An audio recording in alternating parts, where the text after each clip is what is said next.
মহান আল্লাহ বলেন ওয়ালা তাকরাবুজ জিনা, পৃথিবীর মানুষ তোমরা জেনার নিকটে যায় না, ইন্নাহু কানা ফাহিশা, নিশ্চয় জেনা অশ্লীল অপছন্দ কাজ, ওয়াসাআ সাবিলা, অতীব খারাপ, এই পথ অতীব জঘন্য, এই পথ অতীব খারাপ। শুনুন, কোন পাপকে আল্লাহ এভাবে উল্লেখ করেননি, জেনাকে এইভাবে বলছেন কেন?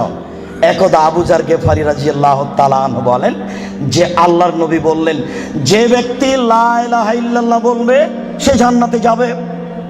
তখন আবু যার গেফারি বলছেন, চুরি করলে জেনা করলেও যাবে? তখন আল্লাহ রাসূল বলছেন, চুরি করলে জেনা করলেও যাবে। আল্লাহ আবু যার গেফারি বলছেন, চুরি করলে জেনা করলেও যাবে? আল্লাহ রাসূল বলছেন, চুরি করলে জেনা করলেও যাবে। আবার আবু যার গেফারি বলছেন, চুরি করলে জেনা করলেও যাবে? আল্লাহ রাসূল বলছেন, চুরি করলে জেনা করলেও যাবে। আবু যার গেফারি, তোমার নাক ধুলোই ধূসরিত হোক, আমি যা বলছি সেটাই চূড়ান্ত। শুনুন, জেনা সিরিয়ালে 5 নম্বর পাপ। 1 নম্বর পাপ হচ্ছে শিরক করা, 2 নম্বর পাপ হচ্ছে বাপ মায়ের অবাধ্য চলা, 3 নম্বর পাপ হচ্ছে মিথ্যা কথা বলা, 4 নম্বর পাপ হচ্ছে খাদ্যের ভয়ে ছেলেকে হত্যা করা, 5 নম্বর পাপ হলো জেনা। আবু যার গেফারি কেন বলছেন না বাপ মাকে গালি দিলেও জান্নাতে যাবে? এই কথা কেন বলছেন না? মাকে মারলেও জান্নাতে যাবে? এই কথা কেন বলছেন না? বারবার কেন বলছেন জেনা করলেও যাবে, চুরি করলেও যাবে? শুনুন, ঘরে ঘরে জেনা হচ্ছে এ কথা ঠিক, এরপরেও জেনার বাস্তবতা এত খারাপ। আজকে যদি একটা জেনার বিচার হয়, তাহলে ওই যুবক যুবতী মনে করে যে মাটি ফেটে গেলে নিচে চলে যেতাম, অথচ মাকে গালি দিলে মানুষ এত অপমান হয় না। বুঝাতে পারলাম না? শিরক করলে মানুষ এত অপমান হয় না। এই কারণে আল্লাহ তাআলা বলছেন জেনার পথটি অতীব খারাপ, জেনার পথটি অতীব জঘন্য। পৃথিবীর মানুষ মাই ইফআল যালিকা ইয়ালকা ফামা, যে ব্যক্তি জেনায় লিপ্ত হবে তার 1 নম্বর বিপদ, সে হবে মহাপাপী। 2 ইজাফ লাহুল আযাব ইয়াউমাল কিয়ামা, যে ব্যক্তি জেনায় লিপ্ত হবে বিচারের তার শাস্তি দ্বিগুণ শতগুণ বেশি হয়ে যাবে। 3 ওয়ায়াখলুদ ফীহি মুহানা, সে চিরদিন জাহান্নামে থাকবে অপমান অবস্থায়। শুনুন, জেনায় লিপ্ত হলে 3টে বিপদ আছে। 1, সে হবে মহাপাপী। 2, বিচারের মাঠে তার শাস্তি দ্বিগুণ শতগুণ বেড়ে যাবে। 3, সে চিরদিন জাহান্নামে থাকবে। মহান আল্লাহ বলেন ওয়াসানিয়াতু ওয়াসানি ফাজলিদু কুল্লা ওয়াহিদিন মিনহুমা মিআতা জালদা। পৃথিবীর মানুষ, বিবাহ পুরুষ নারী যারা জেনায় লিপ্ত হচ্ছে তাদেরকে 100 লাঠি পিটাও। এখানে বলা হয়নি বিবাহিত না অবিবাহিত, তবে মারার সময় যেন তোমাকে ময়া মহব্বত ভাতৃত্বভাব না ধরে, একবারে যথাযথ পিটাও। সম্মানিত উপস্থিতি, আল্লাহ তাআলা এই পর্যন্ত এখানে বলেছেন। আমি আপনাকে জেনার আলোচনা করতে গিয়ে প্রথমে আলোচনা করছি জেনার বিপদ। জেনা করলে মানুষের উপরে বিপদ আসবে।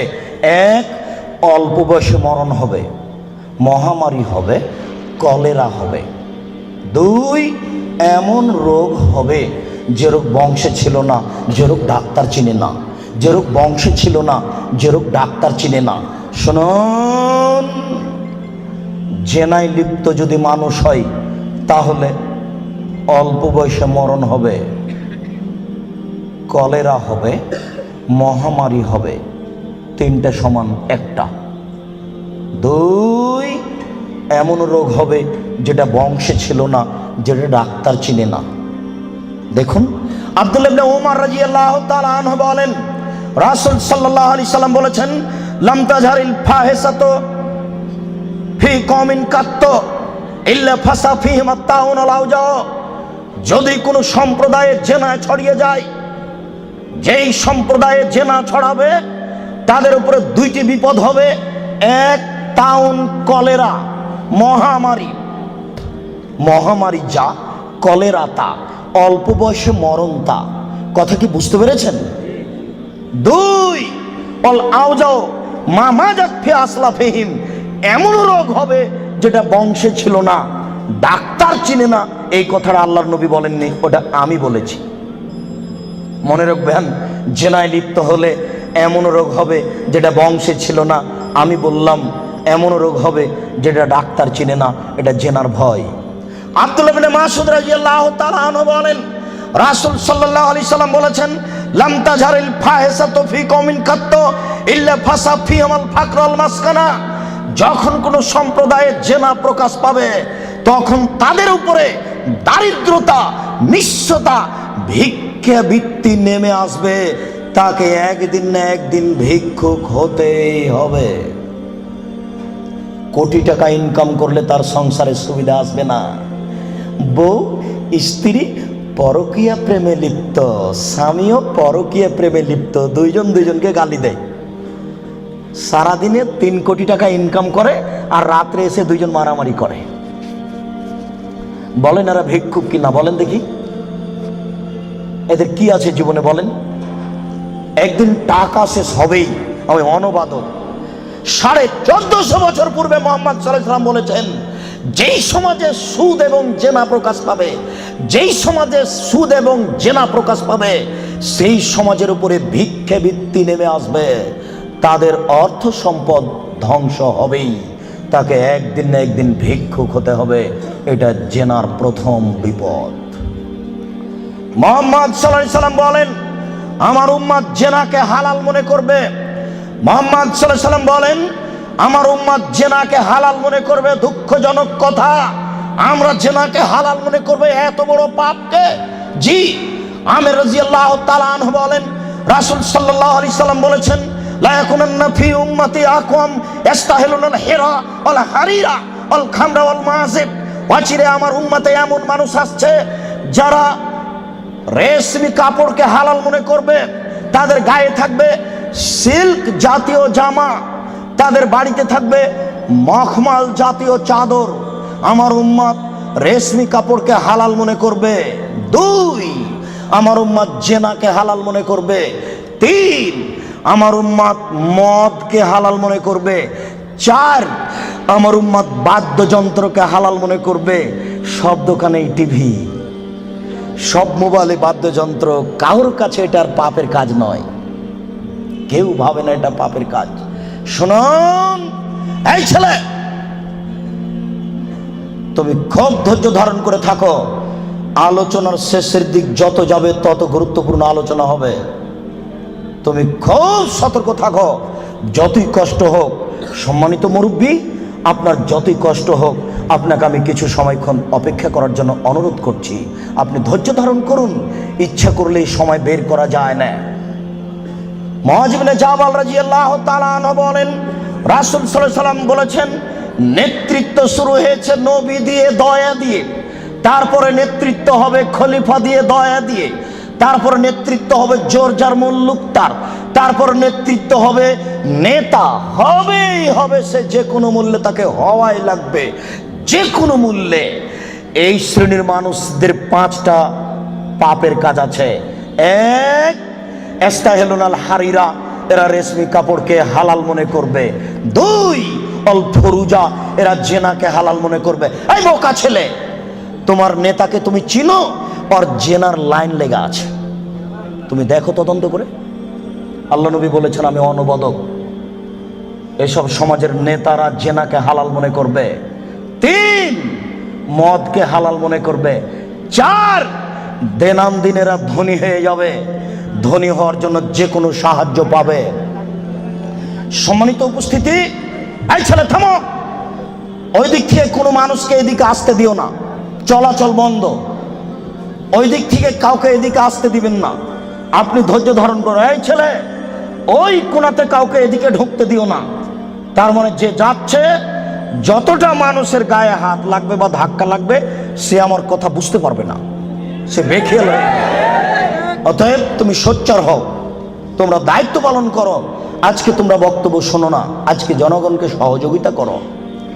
আবু হুরায়রা রাদিয়াল্লাহু তাআলা আনহু বলেন, এতাহারাজুনা তাহারুজাল হিমারে, গাধা যেমন গাভীর সাথে মিলে লজ্জা বুঝে না, ষাঁড় যেমন গাভীর সাথে মিলে লজ্জা জানে না, আমার উম্মত খোলা মাঠে জেনা করবে, লজ্জা বুঝবে না। মুসলিম। গাধা যেমন গাধীর সাথে মিলে লজ্জা বুঝে না, ষাঁড় যেমন খোলা মাঠে মিলে লজ্জা জানে না, মানুষ তেমন খোলা মাঠে জেনা করবে, লজ্জা বুঝবে না। এটা আপনাকে আমি কি দিয়ে বুঝাই, আপনি নিজেই বুঝেন। এই ছেলে, রমনা পার্ক তোমার বাড়ির পাশে, তুমিও সেখানে যাও। ঢাকা বিশ্ববিদ্যালয় তোমার বাড়ির পাশে, তুমি সেখানে যাও। আর ওই কোথায় জিয়াউর রহমান সাহেব মারা গেলেন, হাড়হাড্ডি নিয়ে এসে সংসদ ভবনে পুঁতে দেওয়া হলো। শোনো, গোটা মাঠ হলো জেনার কারখানা। এই রাস্তা দিয়ে মিনিটে লক্ষ মানুষ হাঁটে। ওসি যান, দারোগা যান, চেয়ারম্যান যান, এমপি যান, মন্ত্রী যান, ডিসি যান, এডিসি যান, মিনিটে লক্ষ মানুষ যায়। দেখো তুমি এই রাস্তার উপরে যুবক যুবতীকে চেপে ধরে আছে, যুবক যুবতীর উরু রানের উপরে মাথা দিয়ে ঘুমিয়ে আছে। কেউ কিছু বলে না, বলা নাকি যায় না। কেউ কিছু বলে না, বলা নাকি যায় না, বলা নাকি অপরাধ। এই দেশে নাকি কেউ মানুষ নেই, সবাই নাকি পশু। পশু যদি না হয় তাহলে বলে না কেন? জবাব কে দেবে? কাপুরুষ। জবাব তোমাকেই দিতে হবে। কেউ কেন কিছু বলে না।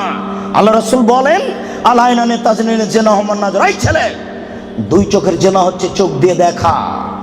অল ওজনানে জেনা হমাল ইস্তেমাও, দুই কানের জেনা হচ্ছে কান দিয়ে শোনা। ওয়াল ইয়াদ জেনা হাল বাতস, হাতের জেনা হচ্ছে হাত দিয়ে ধরা। আর রিজিল জেনা হাল মাসি, পায়ের জেনা হচ্ছে পা দিয়ে চলা। জেলাল কালব তাতামানা তাস্তাহি, অন্তরের জেনা হচ্ছে পরিকল্পনা করা। জেলাল লেসানে নুতক, জিহ্বার জেনা হচ্ছে কথা বলা।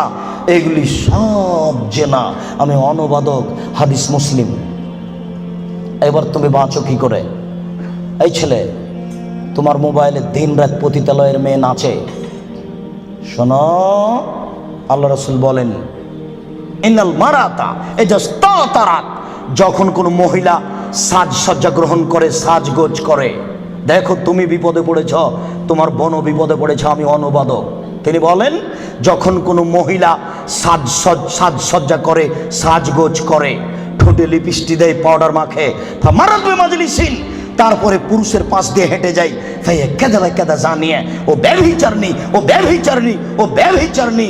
আমি অনুবাদক। 1450 বছর পূর্বে মুহাম্মদ সাল্লাল্লাহু আলাইহি ওয়াসাল্লাম কথা বলেছেন। আমি অনুবাদক, আমার কিছু করার নেই।